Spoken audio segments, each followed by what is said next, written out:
Welcome to another episode of Beyond the Beach. I'm Sammy. And I'm Lisa. And today we have a brief second episode for you in the month of July. That's right. It's brief, but it is an important one. As we all know, we are well into the 2024 hurricane season, and we're expecting it to be a pretty busy one. Yeah, we've had a couple busy seasons here and there, but I think I have to say 2005 was a big one. We had 28 named storms and 7 landfalls. I remember that. I was in, 2005, so I was 15 at the time. I remember we got a lot of days off from school, and there were a few that were pretty significant. I remember doing a lot of preparation for that. So, it's interesting to see how it's going to go this year with our busy season. And I will say I don't remember much. I was in 5th grade. But, we're both here today. We're here, we're serving for the county, and we're ready to talk about hurricane season, how we can prepare. We are, and we have a super exciting guest today. Mm-hmm. Do you want to go ahead and introduce them? Yes, I would love to. So today we're sitting down with Sandra Tepfumene. She is our Emergency Management Chief for Sarasota County. She was previously Chief of Lee County Emergency Management and served as the Incident Commander of the Lee County Emergency Operations Center during the response and recovery of Hurricane Ian, which, as we know, we both worked, was one of the most catastrophic hurricanes to hit the United States. So there's so much more that we could share about Sandra, but we would love to just go ahead and hear it from you. Very good. Well, thanks so much for having me on today. It's great to be here. I came from Lee County. I've been here in Sarasota County since January, and it's been a wonderful experience so far working with everyone in the county and all of our partners and the residents. I was with Lee County for almost 12 years, and a good part of that was with the emergency management team and did become the chief in the last 2 years that I was there. We, of course, had Hurricane Ian, which, as you guys know and you mentioned, was an absolutely catastrophic impact to the area down there. We learned a lot of great lessons that we're now, helping to apply up here. Also, we had Hurricane Irma, so we had some significant impacts to that storm as well. And thankfully, I was able to do some deployments over to the Panhandle at the Category 5 2018 Hurricane Michael up in Bay County, as well as last year's Idalia up to Madison County. So you learn a lot through each one of these storms. And then I started my career with the Centers for Disease Control and started with the federal government learning emergency management up before, coming down to Florida. Awesome. Could you give us a little background on what is emergency management? Yeah, it's interesting because a lot of people feel that we are first responders because that word emergency is in the title. But really management is the big part of those two words combined. So really our job here at the county level for emergency management is to plan for, respond to, recover from, and mitigate any large-scale disaster that might impact our county. So we focus a lot on hurricanes because really that's the most prevalent event that we may have here, but it can be anything from the pandemic to wildfires or tornadoes, or back in June we had the flooding event that impacted the downtown Sarasota area and some parts of the county. So really anything that's going to interrupt normal day-to-day business. And I would say one of the things that our listeners are very familiar with, or something that's fresh in our minds, is definitely Hurricane Ian that we had in 2022. Of course, we had Irma, but I think in our area, the impacts were pretty minor compared to what we were preparing for. But we remember Hurricane Ian very well, and we had a lot of widespread impacts. So can you tell us a little bit of the lessons learned from that storm? Yeah, so like I mentioned, a lot of lessons learned. Whenever you're in a situation where you're dealing with that level of disaster, you're always going to learn, some valuable things. So one of the big things that we learned was that as we were trying to explain to people the impacts of that storm, and we were talking about the 15 feet of storm surge that they might anticipate receiving, we learned that the people didn't quite understand what their risk was to that storm surge, which is why a lot of them did decide to stay. They communicating with them afterwards, they said, well, it's never happened before, or some of them were just misunderstanding what that meant, that 15 feet could go well inland. It went in about 6 or 7 miles in that storm down in Lee County. So really catering that messaging, but also trying to help people understand that every storm is different. And, we had Hurricane Irma in 2017. They were doing a lot of comparing to, well, my neighborhood was fine in 2017 and that storm was fine. So they thought that this next one would be fine. But unfortunately, the storms act differently every time. And that's why it's so important to really listen to the messaging and the information that's being shared. Awesome. And I feel like that's really important to say, like, it's, every storm can be different. What would you say is a key takeaway that our listeners and our viewers, we're doing video podcast, by the way, just plug us there. But what's a key takeaway that people should take away from that? Yeah, well, two things really. I think one, that, you really need to understand what evacuation level that you're in, first of all. And you can go to scgov.net and search for your evacuation level and type in your address, and it'll tell you what level you're in. We'll use those levels to share information about which ones we'll be evacuating during a future storm. But also to be prepared, for storms that come in the event that you're in an area that we're not calling for an evacuation. It may be safe for you to stay in your home, but it could be a number of days or weeks until the county is back up and running in a manner that you're used to.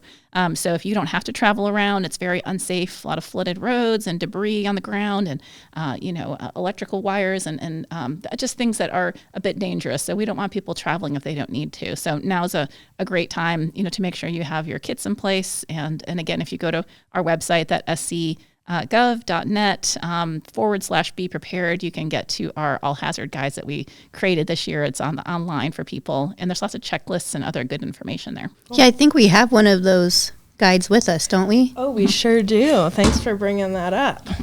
Emergency Preparedness Guide. Where can people pick this up if they want a copy of this? Yes, so they can reach out to our office, call 311. Also, we have them out at libraries in most parks and rec facilities. So they're going like hotcakes, though. So, if there aren't any left, they reach out to us. We'll be attempting to keep printing them as there's a need in the community.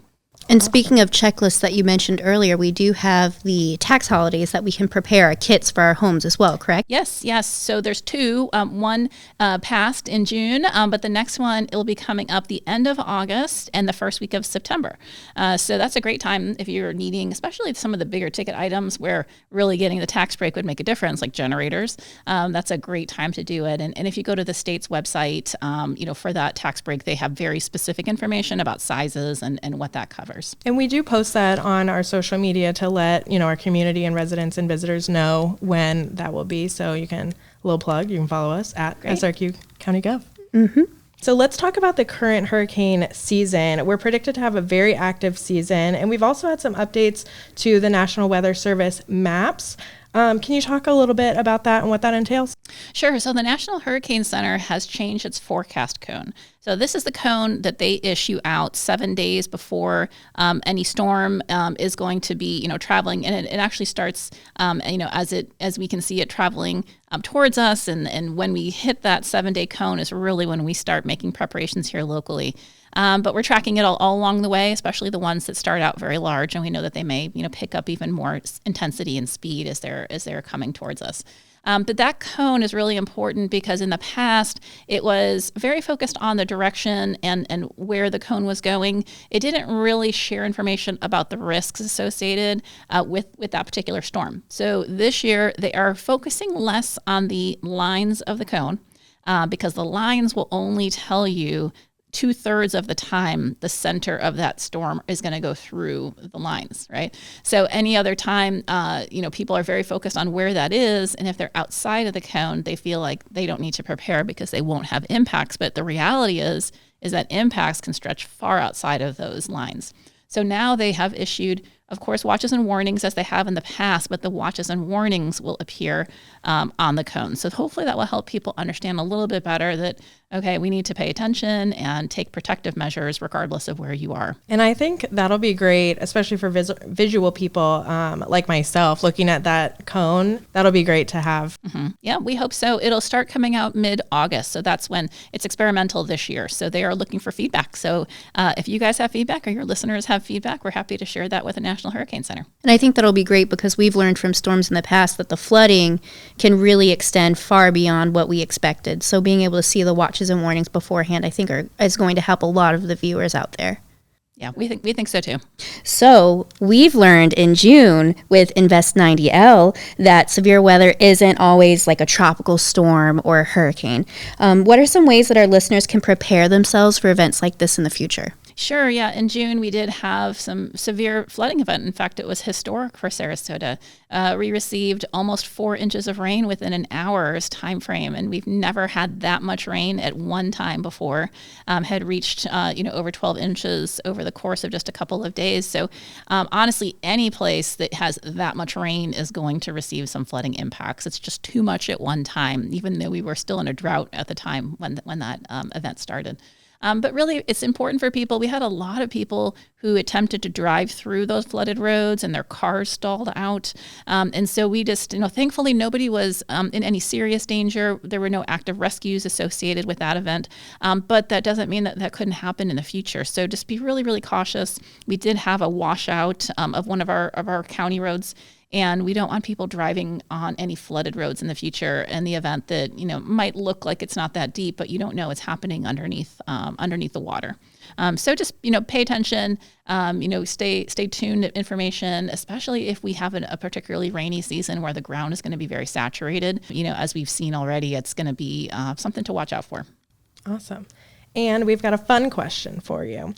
So what is your favorite snack or comfort things that you put in your hurricane preparedness kit? Snacks. I love snacks. So I love fruit and yogurt, but I also love Sour Patch Kids and, peanut M&Ms, all those fun snacks that you're not supposed to eat too much of. But also, in my hurricane kit, I'm of course living at the Emergency Operations Center when we activate to prepare for hurricanes and to help the community recover. But some of the things that I think are good for anybody's kit are things like a charger for your phone that is portable so that you can charge it and then walk around, and it can still help you if you're not stationary. You have to be right next to a wall or an outlet. I have one that's solar powered, so in the event that we do lose power, you can still get charged from the sun. Things like extra water and food, of course, is really important. And, I like to take pictures of my family with me too, because it's nice to be able to see them, especially when you're working long, stressful hours. It's always good to remind yourself of your loved ones. And I have one more follow-up question for you. Mm-hmm. What do you love so much about your position and your job, and especially here at Sarasota County? Yeah, well, being an emergency manager, I feel is one of just the most wonderful jobs to have, because you truly have a connection to everybody in the county and all our municipalities, as well as the state, regional, and federal partners that all come together. And we saw that, down in Lee County during Hurricane Ian, where we had thousands of people come together to, be able to take all of their skill sets and knowledge and help put together the community again, to help residents get back to as normal as possible, life that they had before the storm. And so I see that, here in Sarasota, we have so many great partners, people that are really willing to help each other out, and they understand that it's going to take a whole team of all of these entities to come together to really be able to get things back up and running as quickly as possible, help people who might have damages and have unmet needs, and to be able to make our community whole again. I love being a part of that. I think it's a really important job, and I love just all the different people that I get to meet on a day-to-day basis. Well, thank you so much, Sandra. We know you're so busy with all of your events and engagements, and we appreciate you taking the time to speak to us and to our listeners about how we can be prepared for any other future storms or hurricanes this season. Very good. Thank you so much for having me today. And now we'll turn it over to Ken. Hi, Ken. Thanks, Sammy and Lisa.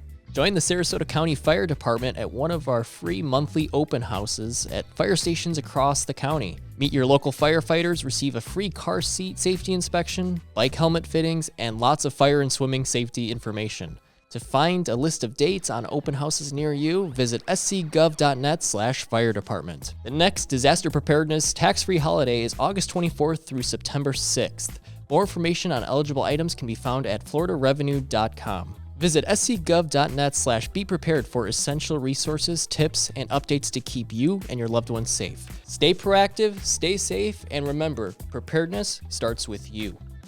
Back to you, Lisa and Sammy. Thanks, Ken. Make sure you're following us on social media at SRQ County Gov. Everything you need to know at scgov.net, and you can always call our contact center at 311. We'll see you next time.